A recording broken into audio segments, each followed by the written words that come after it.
Welcome to episode 494 of the Selling Your Screenplay podcast. I'm Ashley Scott Meyers, screenwriter and blogger at sellingyourscreenplay.com. Today I am interviewing writer, director, and actor Deborah Twiss. She just did an indie thriller called Sapiosexual. We talked through that film as well as some of her early projects and how she's been able to get these films produced. So stay tuned for that interview. SYS's six-figure screenplay contest is open for submissions. Just go to sellingyourscreenplay.com/contest. Our final deadline is July 31st. We're looking for low-budget shorts and features. I'm defining low budget as less than six figures, in other words, less than $1 million US. We've got lots of industry judges reading scripts in the later rounds. We're giving away thousands in cash and prizes. We have a short film script category, 30 pages or less. So if you have a low-budget short script, by all means, consider submitting that as well. I do have a number of industry judge producers who are looking specifically to read short scripts.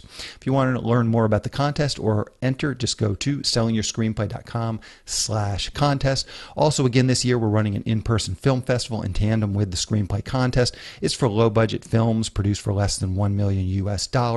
We have a feature and shorts category in the film festival. The festival is going to take place here in Los Angeles, California from October 6th to the 8th.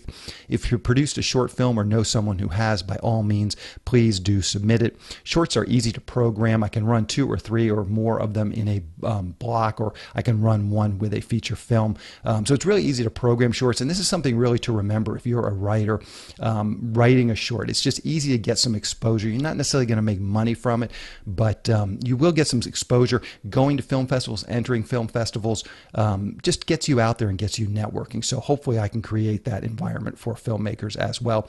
If you have a finished film and would like to submit to the festival, you can go to sellingyourscreenplay.com/festival. You'll see our Film Freeway link on that page, which will take you to the submission page. On the festival, we're only taking submissions through Film Freeway. For the contest, we take them on Film Freeway, but we also do take them directly through our site. So if you'd like to enter the contest, it's sellingyourscreenplay.com/contest. And if you'd like to enter the festival, it's sellingyourscreenplay.com/festival.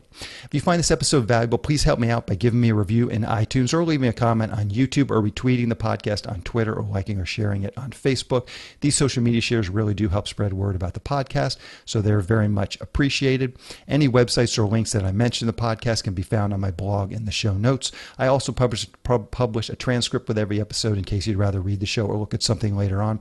You can find all the podcast show notes at www.sellingyourscreenplay.com/podcast, and then look for episode number 494. If you want my free guide, How to Sell a Screenplay in 5 Weeks, you can pick that up by going to sellingyourscreenplay.com/guide. It's completely free. You just put in your email address and I'll send you a new lesson once per week for 5 weeks, along with a bunch of bonus lessons. I teach the whole process of how to sell your screenplay in that guide. I'll teach you how to write a professional logline inquiry letter and how to find agents, managers, and producers who are looking for material. Really is everything you need to know to sell your screenplay. Just go to sellingyourscreenplay.com/guide. So now let's get into the main segment. Today I'm interviewing writer, director, and also actor Deborah Twiss. Here is the interview. Welcome, Deborah, to the Selling Your Screenplay podcast. I really appreciate you coming on my show today. Thanks for having me. So to start out, maybe you can tell us a little bit about your background. Where did you grow up and how did you get interested in the entertainment business? I actually got interested in the entertainment business when I was 3 years old. I was standing in front of the TV and I saw how much fun everybody was having inside the TV. And I turned to my parents and I said, when I grow up, I'm going to be in there with them. And my parents both laughed and they said, oh, you can't do that unless you're an actor. And I was like, well, then I'm going to be an actor. Huh. And the first time I wrote anything was in first grade. It was a puppet show and I didn't like the script that the teacher had given me. So I asked my parents to help me rewrite it because I didn't write words so well just yet. And then the next thing I did was actually in third grade. I mean, this is crazy. We were given this assignment by the art teacher that if anybody wanted to write a short little skit or something like that for the spring ensemble performance, we were welcome to. And I had this great idea about a play about time travel. So I asked my dad to teach me how to use the electric typewriter. And I wrote an hour-long play about time travel. And they liked it so much, they asked if they would be allowed to produce it for the centerpiece of the ensemble performance. And I said, well, yeah, as long as I can star in it. So Huh. that's how I began Hmm. my journey. Perfect, perfect. And So yeah, and I think that's fascinating. And interestingly, I bring on, a lot of people like yourself onto the podcast, and I'd say it's a kind of an even mix. People like you, and I sort of put myself more in your camp, where really early I was into films and movies and kind of trying to make stuff. But a lot of people are on the opposite end of the spectrum, where they didn't get into it till college, or even in some cases after that. So let's take the next step. So you're very interested in the creative arts, acting, writing. As you're going through, I assume you're getting in local productions, you're doing school plays, that sort of stuff. So then what's your sort of first foray into trying to turn this into a profession? Did you go to film school? Were you a theater major? What were those first steps to becoming a professional actor, writer, director, producer? I moved around a lot when I was growing up. We lived in like a lot of different places. My dad's a computer software developer. So every place that we would live, I would get involved with the local, like the school's theater or drama or whatever. But one of the things that I did just to make it interesting for myself, because I love moving, I love adventure, I love changing. So I would try a different part of my personality in every place that we lived. So Huh. one place I'd be the, studious nerd. Another place I'd be like, the slutty girl, all these different things. And I realized like, they were all aspects of me, but I was just highlighting one. And I was like, this is so fascinating. And also I was able to start really noticing the archetypes that were in each school. There was like, the really popular cheerleader who was obviously sexually molested. There was like, the gorgeous geeky girl with big glasses who was utterly stunning, and you knew she was going to end up being a top fashion model later. Mm-hmm. These like all kinds of really fascinating things. So I started putting all this stuff together, and when I was in Pittsburgh in drama class, I found out about this thing called the Pennsylvania Governor's School for the Arts. And so they have like thousands of people audition for this thing, and they only take 30. And you choose a track like dance, theater, writing, whatever. So I tried out for two different parts, the writing and the acting, and I got into both Huh. because I was good at both. And so I had to choose. I took the acting route, and it was like there were only 30 of us. We spent the summer just studying at Bucknell and doing all this great stuff. And then my parents wanted me, and I told them to become a plastic surgeon specifically for burn victims. My grandfather was a plastic surgeon, and I'm still fascinated by medicine. Mm-hmm. But I knew that I was more kind of passionate about the arts than about medicine. Like it didn't make me excited to think about spending all my life in a hospital. I like the idea of connecting with people and creating different stories and looking at different parts of humanity that could be expressed through movies or plays so that it could actually help people in that respect. Mm-hmm. So I auditioned for NYU, got in as an actor, and I went there for 2 years, and then I left because one of the rules that they have at NYU is that you're not allowed to act while you're going to school there. And I was like, well, that's the stupidest thing in the world. I'm here in the middle of New York City with like all this amazing stuff going on, and I'm not going to like be allowed to act. Was there any logic to it? What was their reasoning? Oh, that we're not ready. Oh.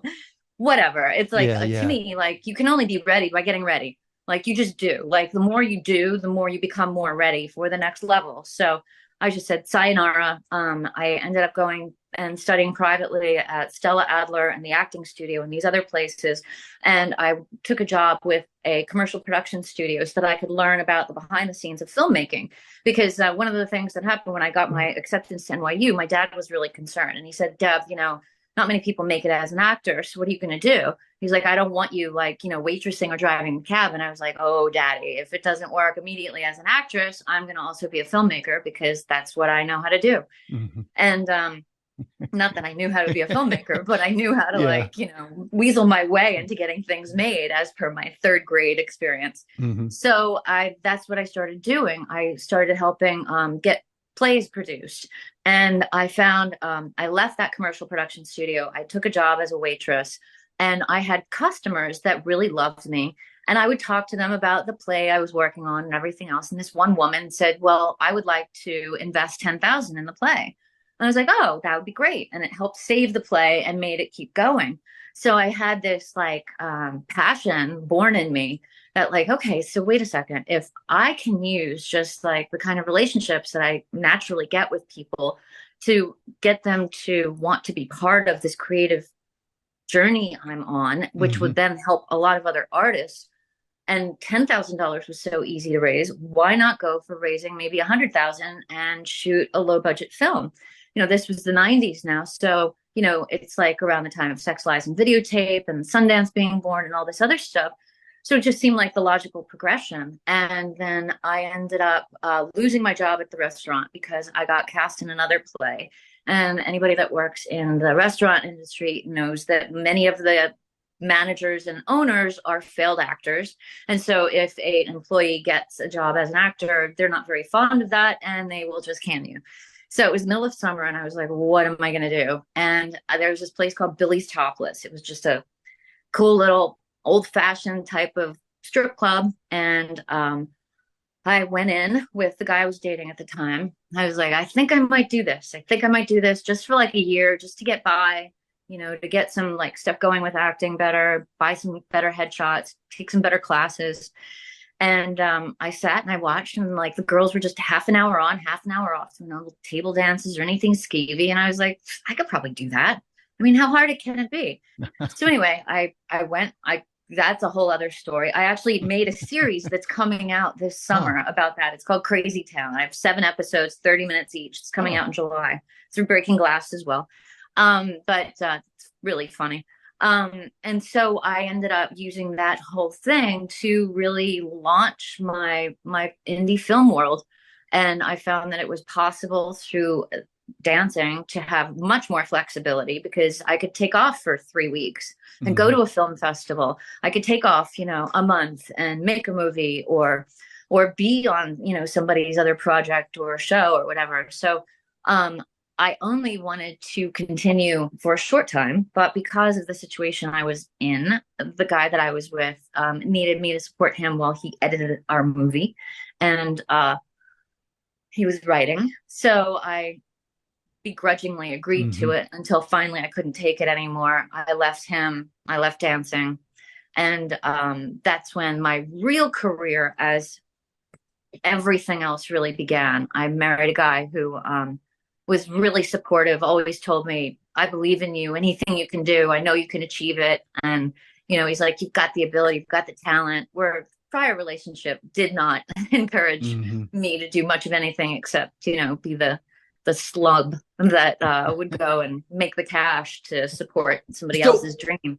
So when did you transition? On your first IMDb credit as a producer is A Gun for Jennifer. You also starred in that and co-wrote it. Is that the movie you're talking about, that you were dancing while he was editing it? Yes. Okay, perfect. Okay, so take us through that transition there. So you had been acting, you had obviously been writing. What was that? Were you the one that went out and raised the money? Did you guys raise $100,000? Yes. How did that all kind of go about? Actually, we just finished making the documentary for A Gun for Jennifer, because the Blu-ray is coming out via Vinegar Syndrome in July. And it was a pretty crazy situation, because, a lot of the girls that were at Billy's Topless were really smart. I mean, there were people there. Kimber Fuller, the voluptuous horror of Karen Black. She's one of the dancers from there, and like really cool women. Like there was this one girl, Annabelle, who was going to NYU Film School, and she would take the money and like make really great little 8mm movies and stuff. There were photographers, painters, sculptresses. I mean, it was just like this insane cross section of artists. And we would have all these chats in the dressing room, and like guys would come in. Most of them were pretty nice and cool and chill, but there'd be those few that would come through that were just complete like morons and just so degrading and just say horrible things. And it was awful. And so it was one night I was dancing on stage, and this guy was saying, he was actually a soap opera star, and all the girls knew him, and he would come in and say things and flirt with everybody, and then just like get these really like nasty little digs in. And I had this fantasy. I was like, wow, wouldn't it be just so amazing if like a bunch of us like invited him to stay after and we beat the shit out of him. And so I had this dream of like having this like vigilante crew of girls that worked out of the strip club as our front. And that was how Gun for Jennifer was born. And I wrote that script, and then the guy that I was with, he took it, he added this whole cop element, which was cool. And then we had the script ready, and it was like, okay, so I guess we got to raise the money. So I then transitioned to Billy's was starting to make less and less money because these table dance places had opened up, and Flash Dancers was one of them. I went to work at Flash Dancers, total nightmare. The guy, as I found out, had before opening up this strip club on Broadway, had run brothels. So he saw all women as just like hookers, and it was crazy. I mean, it was so bad. Yeah, that's too bad. The cool thing was I met several people there. Like my whole thing was like, I'd see how long I could stay without actually dancing for somebody or, pulling my dress down to dance for them by just talking about movies. And like that, my clientele was all like people that just wanted to hang out and talk about movies and my dreams. And I had two different guys that were interested in financing A Gun for Jennifer. And I realized like we were supposed to start shooting within 2 months. So I went, I told each of them that the other was about to give me a deposit the following week, which wasn't true. And so then the one guy was like, no, I'm in. I'll bring you 10 grand next week. What days are you working? And I was like, okay, cool. Let's see. So the following week he came in and he had this paper bag and he's like, here, this is for you. Go put it in your locker. Don't tell anyone I gave it to you. And I was like, okay. And I went to open it. He's like, no, don't, just open it like, in the bathroom or something. So I went into the dressing room. I went into a stall. I opened the bag and there's 10,000 cash in this bag. And I'm like, what the hell? So that night I went home and I showed the guy I was with and he was like, okay, this seems bad. This is like drug money or something. I was like, I don't know. The guy's like, for real. And he said that he works for this Japanese corporation and they're interested in getting involved in film. So, and then the following week, like we had contracts drawn, we went to a really nice restaurant to do all this work with, putting together all the legal, and we started getting checks and it was like 68,300, 27,800, like, and with like pennies too. It was very strange numbers. And it got up to about 350, 400,000 ultimately, which was good. But at the end of principal photography, the guy shows up at our apartment and he's totally like sweaty. He's a wreck. He's like clearly been doing coke and he's pacing around the apartment. He's like, look, I lied. I'm not an accountant for the Japan. I'm not a loan officer for the Japanese corporation. I'm an accountant, and I've been like embezzling like these bits of money off the top, and it's all been found out. And there's going to be a private investigator coming to your home tomorrow. And look, I'm really sorry, but I'm out. Oh my God. And yeah, and then we had to go and testify at the New York City District Attorney's office, and all this crazy shit for 6 months. It held us up. And then finally, we came to an agreement with the Japanese corporation because, they wanted us to both go to jail. They were going to take our film and burn the negative. I mean, they were so pissed off, which is logical. But luckily, we were able to, chill them out, get them off the ledge. And then it was like, okay, well, somebody has to edit this film, and we don't have any real money for that. So someone has to work and someone has to edit. And it was like, okay, well, it was said that since I was the one who brought in the bad money, it would be my penance to go and dance to make the money back. So I crawled back to the club and I was like, hey, so I need to work to support this thing. And I did. And it was awful. It was so much worse going back to that than anything. I mean, it was like being kicked in the gut. Yeah. Wow. That's a whole screenplay in and of itself. I see where you're making a documentary about it. Yeah. You've got a lot of material there. So let's dig into your latest film, Sapiosexual. Okay. So maybe on that one, you can just give us a premise or log line. What is this film all about? It's actually about a weekend celebration that this aging narcissist puts together so that he can have this uncoupling event, kind of along the Gwyneth Paltrow thing.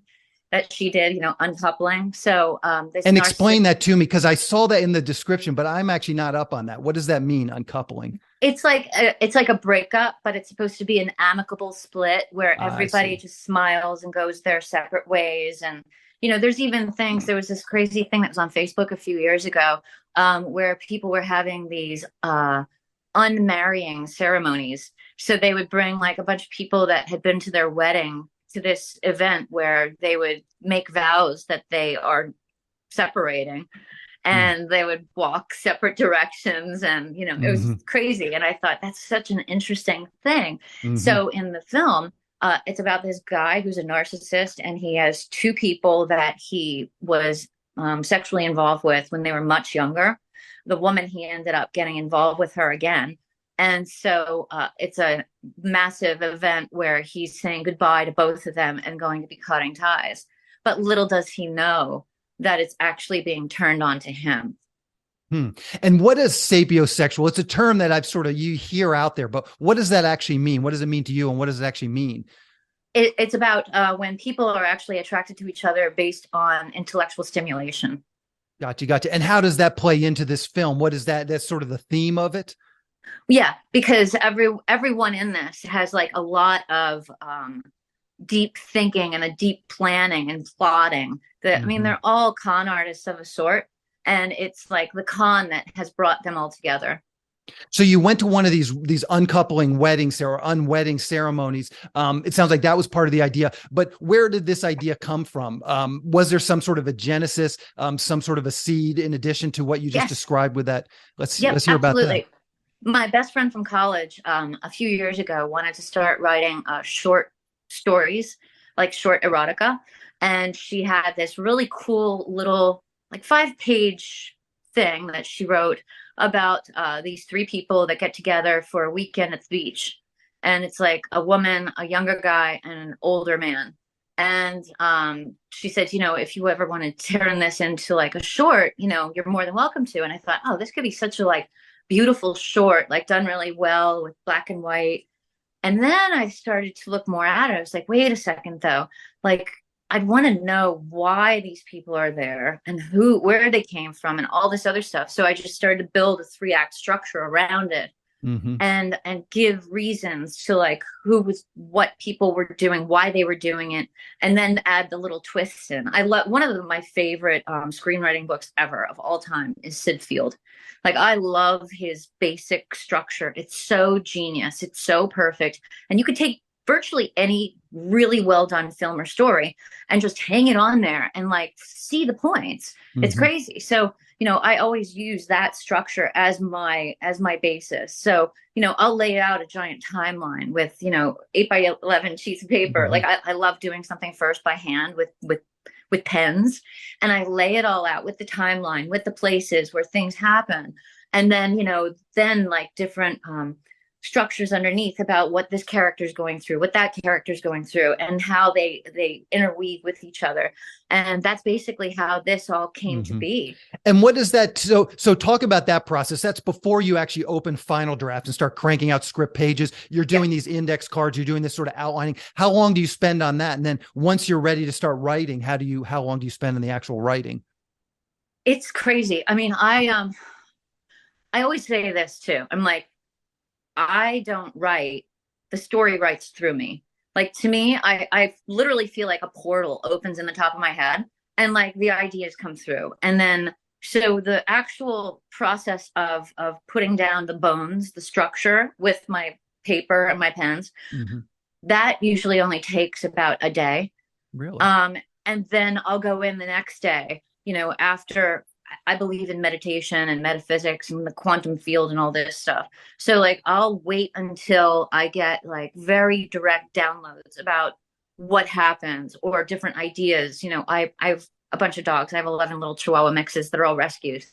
So when I go walk dogs, I'll do this breathing exercise and wait for messages, wait for ideas, wait for different inspirations to come. And then I go home and I jot it all down.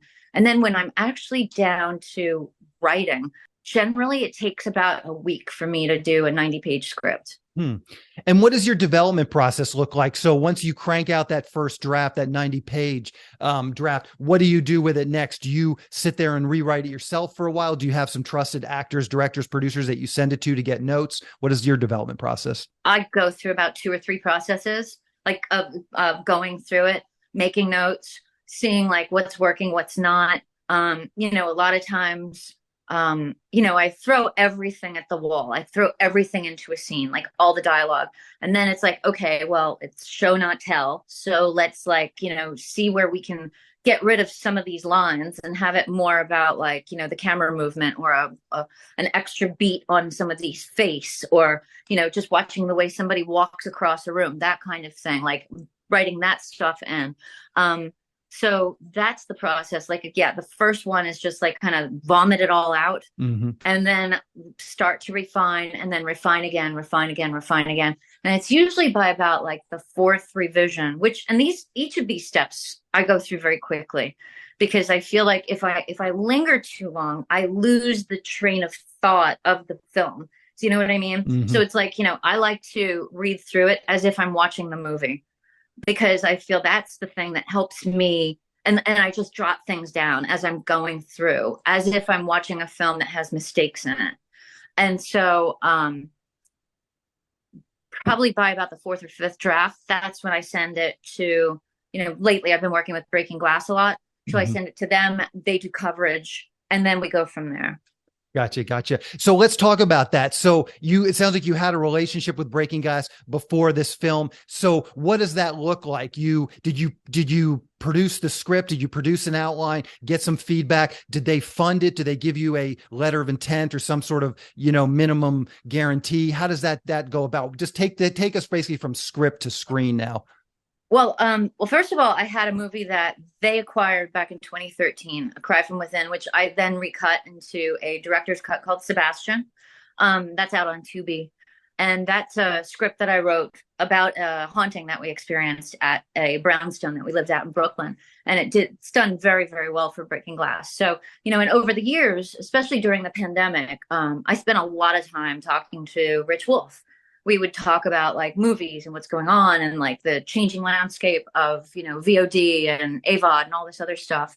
And, he would talk to me about like the kind of scripts that I want to write and the different things. And he'd say, well, this is the kind of thing that we could do this with, and this is the kind of thing that we could do that with. And so then, yeah, in 2021, I had a very bad experience with a film that failed miserably, that was supposed to be shot in New Mexico. And one of the reasons that it failed was because we were actually supposed to film at the very chapel that Alec Baldwin killed the DP in, 5 days after he did it. And like investors pulled out, crew turned against us. There were all these lawsuits. It was crazy. I was like in a just this horrific, because I was the producer as well as the screenwriter, as well as one of the actors.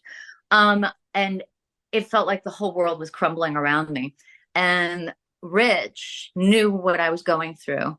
And he came to me and he was like, Deb, I think we need to make a movie. And I was like, really? And I was like, somebody would trust me right now.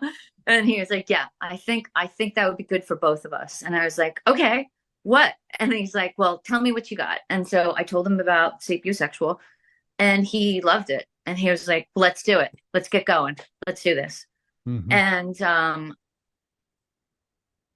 boy, what happened then? I mean, it was such a flurry, because we ended up at the end of that January then. You had the script. When you pitched this to him, you already had a full script, though. I had 60 pages. Like, I had abandoned it before I had gone to New Mexico for that disaster. So after he said, well, let's do it, then I finished the other 30 pages and got everything all ready to go. Then I read in your director's statement, maybe you can speak to this a little bit. I read in your director's statement, you mentioned Dogma 95, the film movement from the 90s. Maybe number one, you can just sort of describe what that is or what it was, and then talk about how that played into your film. What was sort of the reasoning for trying to use this aesthetic? Well, okay, so the movie that failed in New Mexico, the original budget on it was $8 million. Then it went down to $3 million. Then it was going to be $800,000, and it was, of course, going to be shot on digital, like the Alexas or something like that. And I thought to myself, God, it's so ridiculous. Like the whole reason digital was even born was because it was so expensive to shoot film. But with Alexas and the Reds and everything else, like you have to have like basically the same kind of lighting package as if you were shooting 35.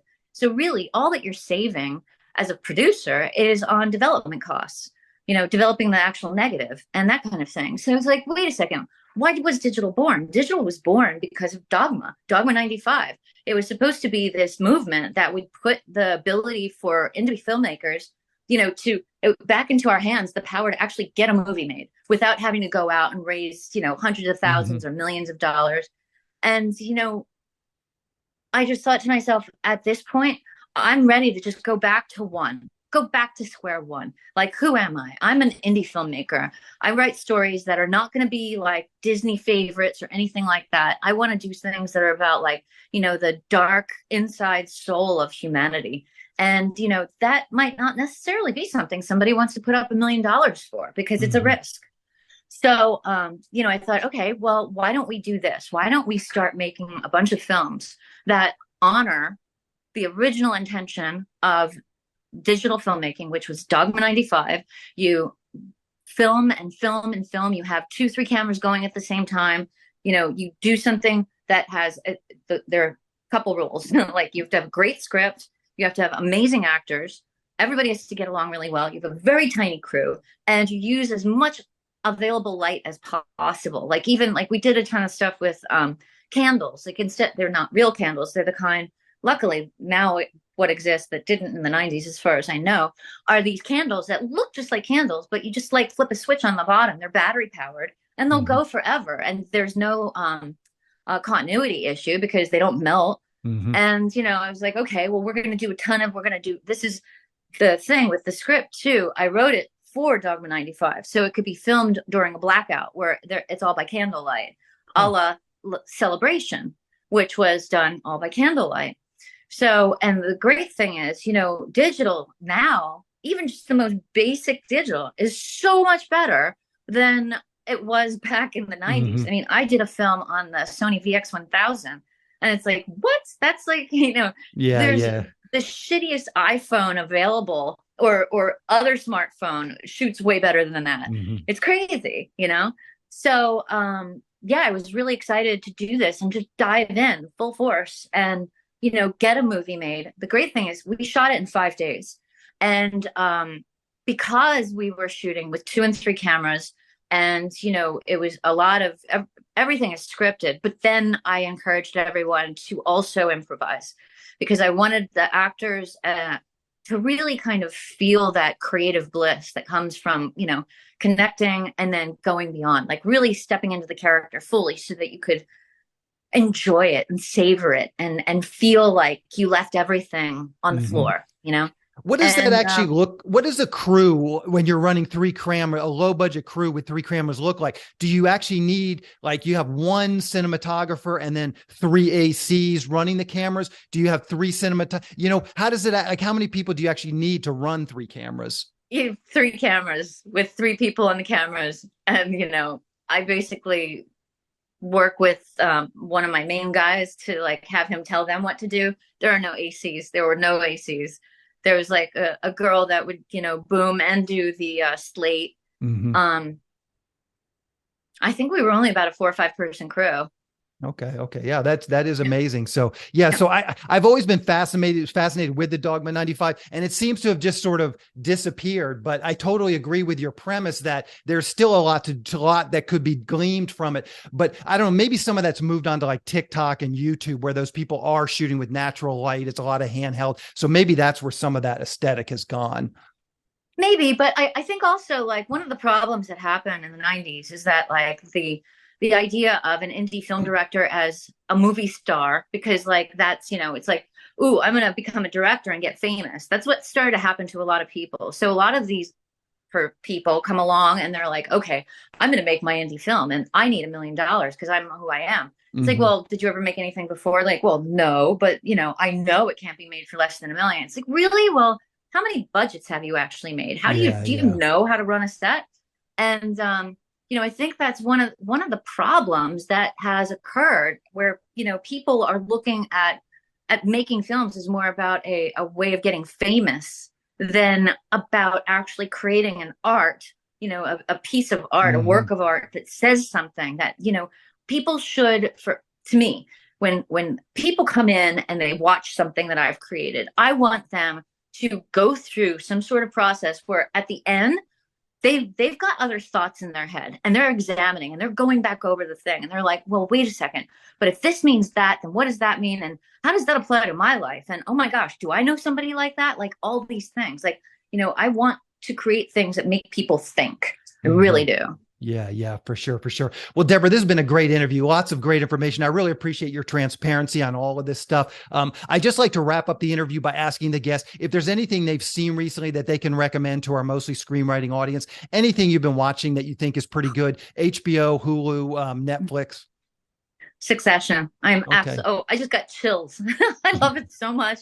It is just brilliant. I mean, because in high school, I studied so much on my own.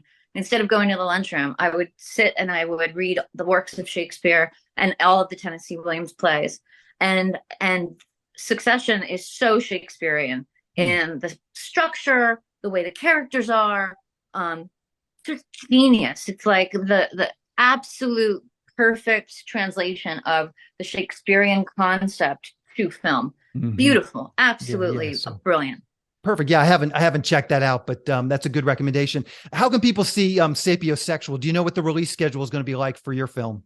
Yes, on the 16th, it releases on Amazon, iTunes, bunch of other places. I think it should be on the Breaking Glass website, but also I can send that to you if you want to put it into the description box below. Okay. Yeah. Perfect. And then my final question is precisely that. What's the best way for people to keep up with what you're doing? Twitter, Facebook, Instagram, a blog, anything you're comfortable sharing. I will get those and put those in the show notes as well. Deborah Twiss on Facebook. Also Luckstar Productions, Lucstar. That's a whole other story. Okay. And I'm on Instagram, Deborah Twiss. There's a ton of pictures of my little rescue animals, but it's also film related. Perfect. Well, again, Deborah, I really appreciate you coming on and talking with me. Thanks for taking time out of your day. Good luck with this film and good luck with all your future films as well. Thank you so much. Thanks for having me. Hey, thank you. We'll talk to you later. Okay. Bye. Thanks. Bye. I just want to talk quickly about SYS Select. It's a service for screenwriters to help them sell their screenplays and get writing assignments. The first part of the service is the SYS Select Screenplay Database. Screenwriters upload their screenplays along with a logline, synopsis, and other pertinent information like budget and genre, and then producers search for and hopefully find screenplays they want to produce. Dozens of producers are in the system looking for screenplays right now. There have been a number of success stories come out of the service. You can find out about all the SYS Select successes by going to sellingyourscreenplay.com/success. Also on SYS podcast episode 222, I talked with Steve Deering, who was the first official success story to come out of the SYS Select database. When you join SYS Select, you get access to the screenplay database along with all the other services that we're providing to SYS Select members. These services include the newsletter. This monthly newsletter goes out to a list of over 400 producers who are actively seeking writers and screenplays. Each SYS Select member can pitch one screenplay in this monthly newsletter. We also provide screenwriting leads. We have partnered with one of the premier paid screenwriting leads services, so I can syndicate their leads to SYS Select members. There are lots of great paid leads coming in each week from our partner. Recently, we've been getting 5 to 10 high-quality paid leads per week. These leads run the gamut.